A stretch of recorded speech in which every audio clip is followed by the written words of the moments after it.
So hi there, you join me at Dick Lovett Motorrad with Steve Ridge, and as always, we come for motorbikes but we stay for the pop. It's free, so if you need a drink, please come to Dick Lovett and have a tin of pop. But what I've asked Steve and his manager has kindly let us have this time together to talk about motorbike finance.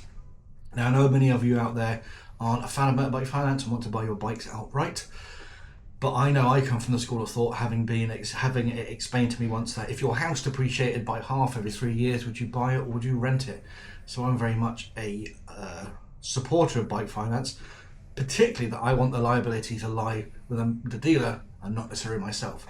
So we're going to have a brief chat with Steve. He is a qualified person to talk about finance, specifically BMW products, and obviously he's not here to give anyone detailed advice to meet their needs. That's for their decision to make. But I think the key thing for me that I want Steve to talk about is the benefits of the PCP, what he sees the finance market doing, what he sees in terms of motorbike finance, specifically with BMW, and how he sees offers come in and come out, and how that sort of affects the buyer's relationship with the dealer and the salesman and the bikes they're looking at. So thank you, Steve. No problem.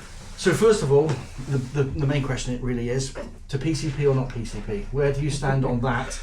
I think, like you said, I think with any finance, it is always going to down to what would work best for you. I think PCP has come into the market X amount of years ago, and it gave people the opportunity to possibly buy something that was previously out of their price range, and do it via a lower monthly payment, because you have obviously the different people call it different things, the optional final payment, balloon payment, guaranteed future value is what it sort of really is, and I think it gives people a different opportunity to do that. A lot of it depends on certain things. So the big thing is going to be the sort of mileage you do a year and how often you want to change your bike. If you own a bike at 6-7 years at a time, PCP is not really going to work for you. If you do 20,000, 25,000 miles a year, again, we can go up to say 20,000 miles a year, but if you're doing a lot of miles, again, PCP may not be the best thing. But I think most people nowadays probably change car, bike, vehicles, I don't know, every say 2-3 years, and that's where PCP comes into its own. It's sort of, it's designed to put in less deposit at the start, to have a lower monthly payment that you might get on an HP agreement, and then at the end of it, you always will have your 3 options of, if you've done less miles than you said you're going to do, handing it back. You can obviously refinance. BMW to give you the option to refinance to carry on doing it. And does that stay at the original rate, or is that a new rate? Yeah, it will do. It will stay it will stay the same deal. Then yeah, and it will. Or what most people do is obviously part exchange. So they come back into us and say, right, I've got X amount of left on my bike. We can hopefully do a great deal, which means that they might have some positive equity. It's never guaranteed, but that's where we are. And then they start again, and that's what most people do. I think today's world is definitely slightly different in terms of, I think gone are the days where people do keep vehicles for long periods of time, but there's always going to be some people to do.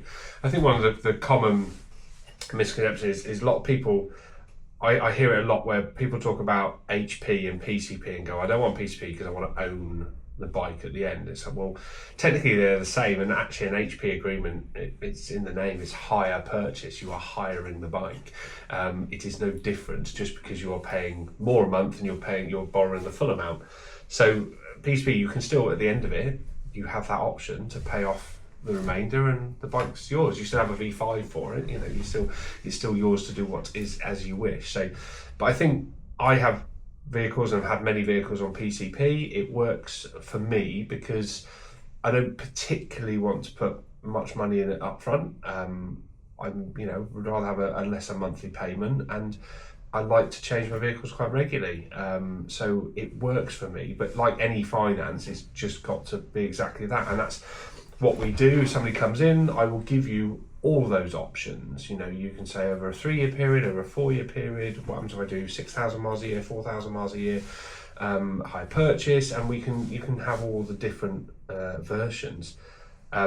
what you're saying about rates and things like that at the moment, BMW have got some really good rates on the GSA, the S1000RR, the RS 1250 RS and R at the moment, so to name a few, and realistically at sort of 2.9 and 1.9% on some of these things, that's, if you've got £20,000 to spend on a motorcycle, well, you should be able to get 5% in your average savings account. So why would you spend all that money that's going to earn you 5-6% over here when you can just pay 2.9% of a smaller month over here? It's sort of a no-brainer to me. But I know people, you know, what we deal with in here a lot of the time, I think people just, it's more of a lack of understanding of what it is, and that's hopefully where we can come in and say, well, no, this is how it works. So what do you see as the rough ratio between cash, HP and PCP? BMW being a premium brand, I think, is definitely different, so we might be slightly different to maybe other brands, but what we see is, I think HP we don't see as much of. It's rarer. However, that one is often used if somebody wants to sort of top up. So they had in their head to spend, say, £10,000. That's what they've saved up, or they've got it from somewhere and stuff like that. And they end up buying a bike with maybe some luggage, and it's then ended up being, say, 13,000. So they might borrow a small amount on the top and do that. But realistically, it is between cash and PCP. We are. I probably do as much of both. I think some people just like to pay outright, or they already own their part exchange outright, so therefore it's not a big jump. You know, they're coming in with a bike that's worth £12,000 and you're buying something that's 18, then it's just that mixture. Some people are, you'll find that people with actually a reasonable amount of probably cash or in finance and stuff like that themselves will always probably take the financial option, and there has to be a reason behind that. You know, this is what they do for a living. So I'm the same. I see every side, but I would never pay cash for any sort of vehicle. It's a depreciating asset. I just don't say, but it's always going to be what works best for the person in front of you. You know, there's no, like I said, we will always give, these are those options. There's option 1 to 5 or whatever, and the customer can go, yeah, that's the one that works for me. That's the best way of doing it. But finance as an entity does give you a bit more than just paying sort of outright. You know, BMW, therefore BMW Financial Services is a massive thing that they are, do give you an extra bit of backup. It is, the manufacturer does own part of your machine, so there is something there that can help you if things do go wrong. No, absolutely. You know, they know what they're doing. They've been doing it for many, many years. No, absolutely. And the cards on the table, Steve's helped me out massively recently. When I got rid of my 1250 GS into my 1300, when I took the PCP out, it was on, as most people do, quite a low amount of miles, I think 4,000 miles. And I did 17,000 miles in a year and a half. So I had crippled the value of that bike. What was really particular for me is that bike, I didn't know I was going to ride it that much. I fell in love with it and rode it all the time, but I ended up £5,000 upside down. That I'm sure many of you think I'm a lunatic for getting into such a position. I'm lucky that I was able to get out of that position. And how often do you see that where people do come and they've obliterated their bike by accident, or are like, oh my God, I'm in a massive hole here? How often does that happen? We see it, I think, as people have become more savvy with it and understand it more, that we are seeing it less. But yes, 2-3 years ago you were seeing it all the time, because people just went, no, give me the minimum miles. In our case, that's 4,000 miles a year. You know, I'll have the minimum, there it is, because that's the cheapest. And I suppose a lot of people think that they're never going to hand the bike, say, back, and that is when that mileage comes into. But what they don't remember is, or they don't think about, is part exchange valuation. So we will give a part exchange valuation based on the bike and its condition and mileage and service history, etc., etc. But again, you know, if your financial agreement thinks that 2 years into it you should have done 8,000 miles and you're turning up with a 20,000 mile bike, what I'm going to offer you is probably going to be less than what you owe. So it's, people always go for the cheapest, but often it can be £5 or £6 a month to add on another 1,000 or more miles, and it's better to do it and go, no, I will do 10,000 miles a year and pay that little extra, because let's say it's costing you £15 a month, it's a couple of £100 a year extra, but in your terms, obviously, the biggest thing is you wouldn't have been probably £5,000 the other way, because what you would have owed would have been a lot closer to what we would have given you to the bike, because we're always the value that we gave you for your bike never changes. That's what that is. But over here, you would have owed a lot less, and you'll probably find what you work out of what you would have spent more monthly was probably less than the gap this side. If you see what I mean? Yeah, that makes sense. So where you were £5,000 over, then you probably would have been. You might have still been a couple of grand, but then you wouldn't have spent an extra £3,000 over that 18 months on your monthly payments. No, absolutely. So it is better to actually look at it and ask the questions, because we will always ask a customer, what miles do you do? And a lot of people don't know, and it's true, it's quite hard. Sometimes you need to just break it down and go, right, well, if I do 100 miles a week, well, that's 5,200 a year, so that's about where it is. And sometimes it's worth going, well, I think I'm going to do that, but for the sake of a £5-6 a month, it might be better to go for an extra 1,000 miles, and then you're covered. No, absolutely. And I will say to anybody watching this is that what Steve and the team here did say to me, that when I went to buy my second bike, well, it's actually my fifth bike, but my GS from Steve, is that they wouldn't sell it to me on a 4,000 mile PCP, because they know I'm going to do more miles than that, and that would be irresponsible of them as a selling organisation to me, knowing I'm going to put myself in that position. And that's why I think it's super critical to make sure that when you pick your dealer to wherever you're going to buy your bike from, that you've got an open enough and candid relationship with them to sometimes protect you from you. I put myself in the category of fiscally irresponsible or financially abusive, so having a salesman sort of take care of me and protect me from me is definitely a value add.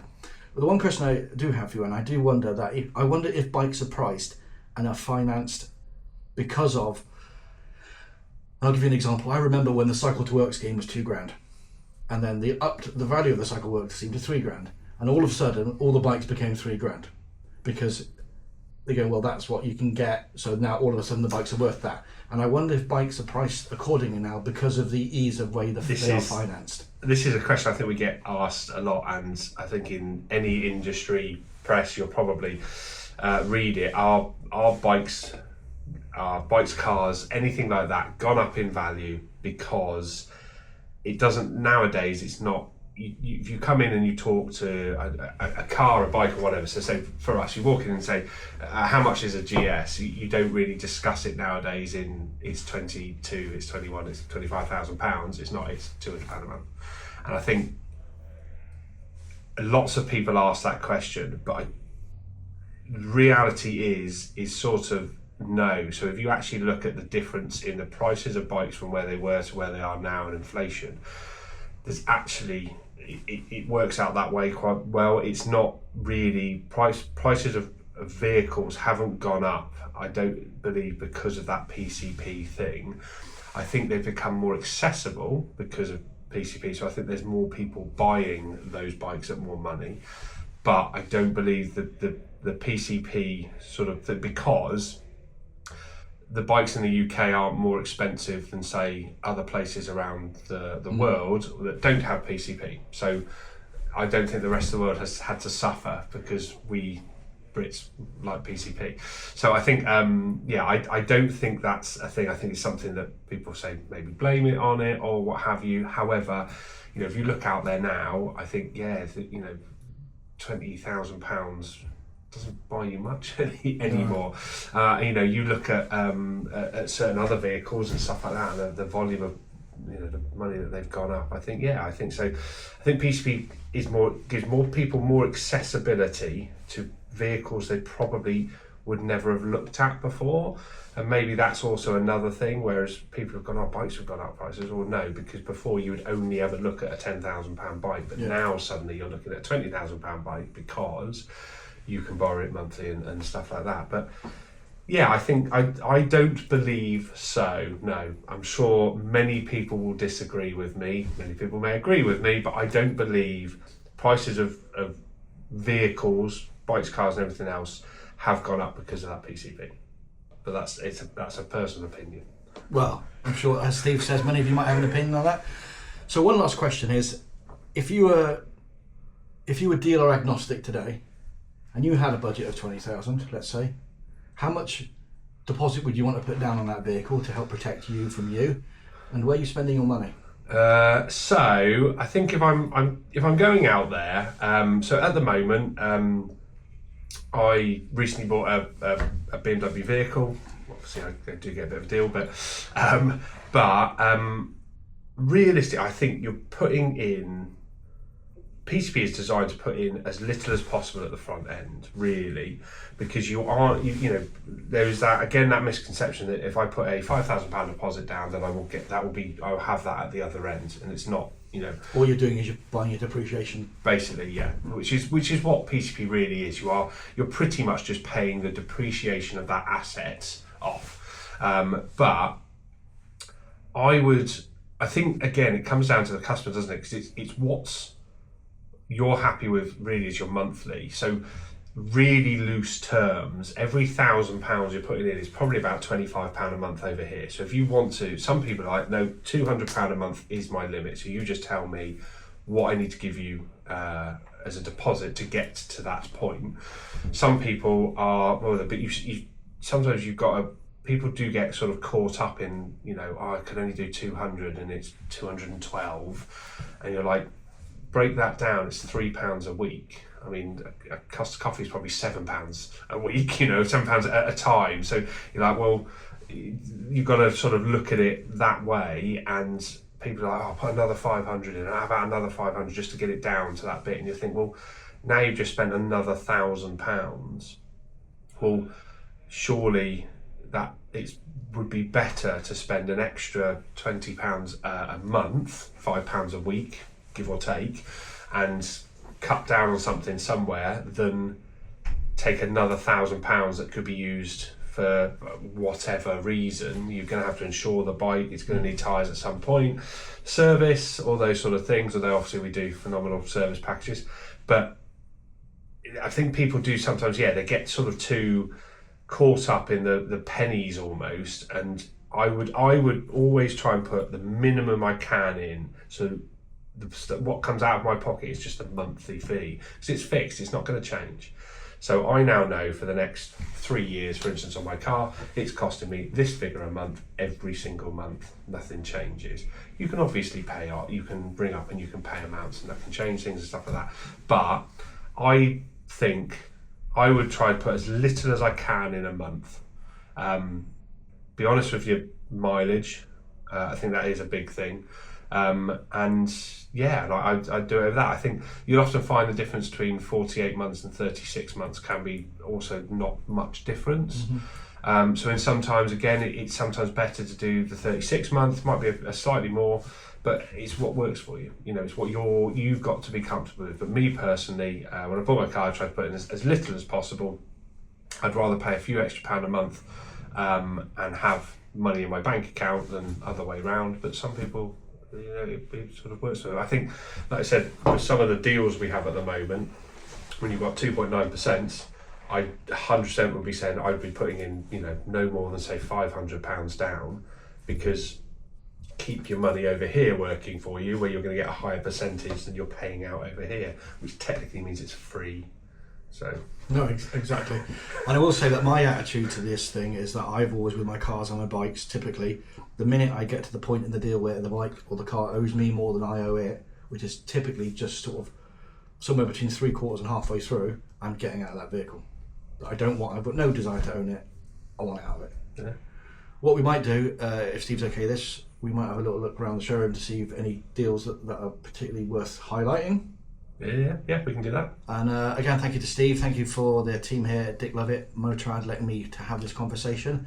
And if I will put Steve's details up on the screen if you wish to buy a motorbike, or if you wish to pick his brain or call bullshit on his opinions on PCP. With that, thank you very much, mate. No problem at all. Thank you. So as I mentioned, Steve and I are going to have a little walk around the showroom to show you some of the deals that's on right now, and maybe there's something that the numbers look right for you. Let's have a look inside. looking at here first? So this side, we have both the single R, so the R Sport and the double R are both currently at 2.9% APR. Phenomenal deals on these at the moment.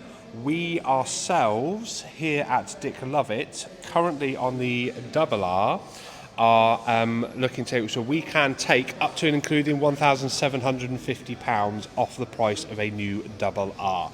So we are doing these. We have bikes like this for immediate delivery. We also have bikes on stock, so we're probably looking at a couple of weeks away, but at 2.9% APR. So it's a very simple, give you an idea. The right way around. So this one, for instance, is a deposit of £3,000 over 48 months based on 4,000 miles a year. You're looking at £262 a month.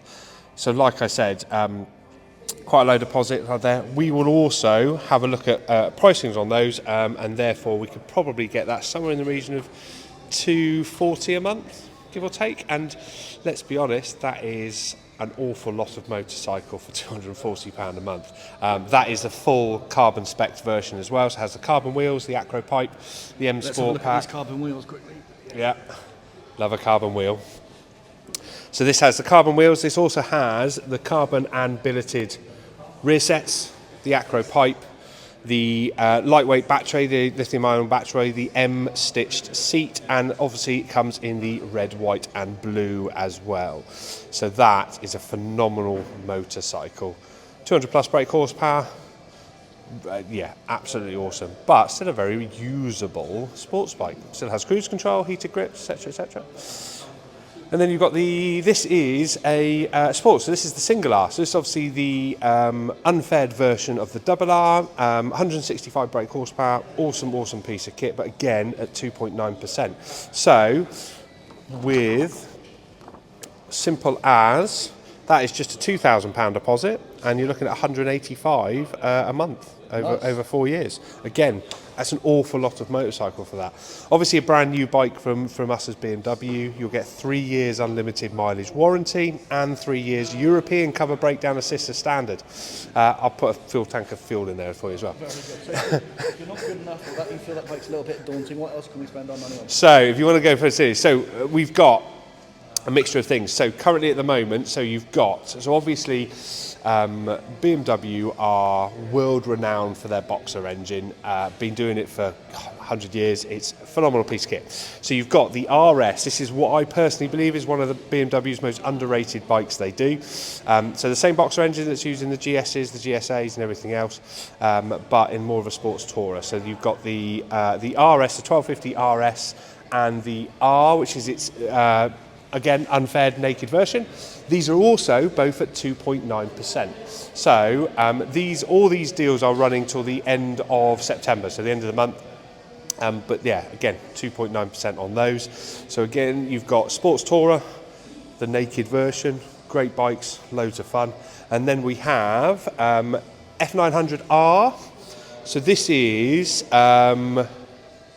the bike you should have bought instead of your Ducati Monster, but no, so this is, again, these are on 0% APR, so these are 0%, so there you go. As you can see there, that is down as just shy of a £2,000 deposit, 48 months, £124 a month, which if you break that down is what, £30 a week? That's probably, going back to what we were saying earlier, a couple of Costa coffees, 2 or 3 of them a week, buys you a brand new motorcycle. 105 brake, loads of fun, loads of toys on them, really good, and that is based on a bike that has pretty much everything. So that's got the dynamic ESC suspension, it's got the Riding Mode Pro, that's actually got an alarm, it's got the Gear Shift Assist Pro, so the quick shifter, traction control, the ABS Pro, TFT connectivity, it's got absolutely everything. It's a really well spec'd bike.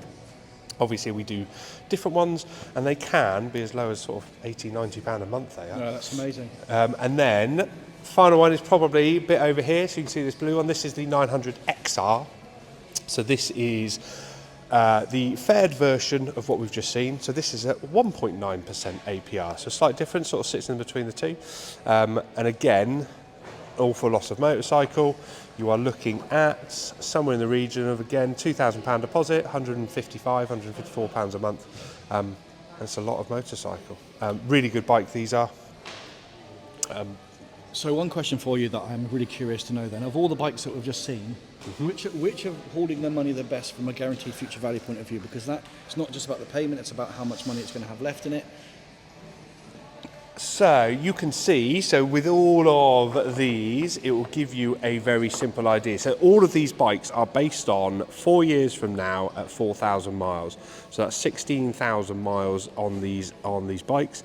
So this one, for instance, is giving you a future value of 5.1, based on a bike of 13. So losing about 7. We've got, so going back and looking at some of these, so like things like the R. So the R has an optional final of 7.7, 16, so similar. This is probably going to do very because it's 0%. So you're paying off the principal. So at the end of it, you're going to owe 4.5 on a bike that's sort of 12. But the reality is that you're only ever paying money. You're not actually paying anything over the top on that one. So it's still going to be worth sort of good money at the end. And then RS. Where are we on that? Just over 8 on 17 grand bike. So they're very similar, realistically. But the bike's always, and again, that's a 4-year-old machine with 16,000 miles on them. So, you know, a lot of people aren't going to do that sort of level of mileage. So you'd hope it's going to be, and a guaranteed future value is always going to be sort of, that's BMW saying in 4 years' time we think we know what the market's going to do. So, yeah, they can. Often it's going to be there. And then we've obviously got one of the flagship things. So we know we've got obviously the GS changed to the 1300 GS not long ago. We know the new GSA has been announced. We are going to have one in the showroom very, very soon for people to look at, and then a demo probably towards the end of the month. So therefore, there are still brand new 1250 GSAs. Phenomenal piece of kit. And at the moment, these are just 5.9% APR. So again, there's some very, very good deals. We have bikes for immediate delivery as well. This is in the 2024 rally colours, Nice. which I personally is one of my favourite colours, with the blue and the black tank. And then, moving all the way over, let's go all the way over to the heritage section. So this is final ones are R18s. So R18 is currently, this is a used one, but brand new, you're looking at 0% on the R18s as well. So this is a very special bike we've got. So we bought this in, so this is an R18. This has every option on it, but this is the option 719 version. I don't know how well it's coming up on here, but it's like a bluey and greeny colour. It has the option 719 cylinder head covers, the breastplate and everything. We currently have this bike. We have taken £5,000 off the price of this bike, all right, and you can get it at 0% as well. So this is a phenomenal bike. So for instance, to give you a very simple idea, £1,300 down on this bike, and it is £175 a month.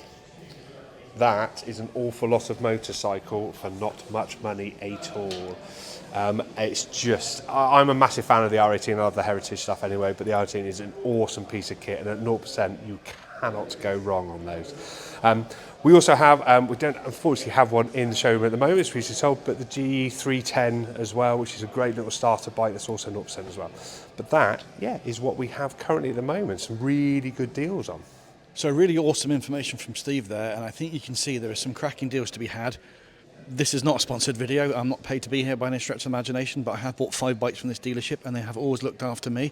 So if you're in the southwest or further afield, I can't stress enough that if it's not the free pop you're coming for, come for the motorbikes. And I hope overall this has been an interesting video and an insight into bike finance and what sort of deals are available today. Cheers.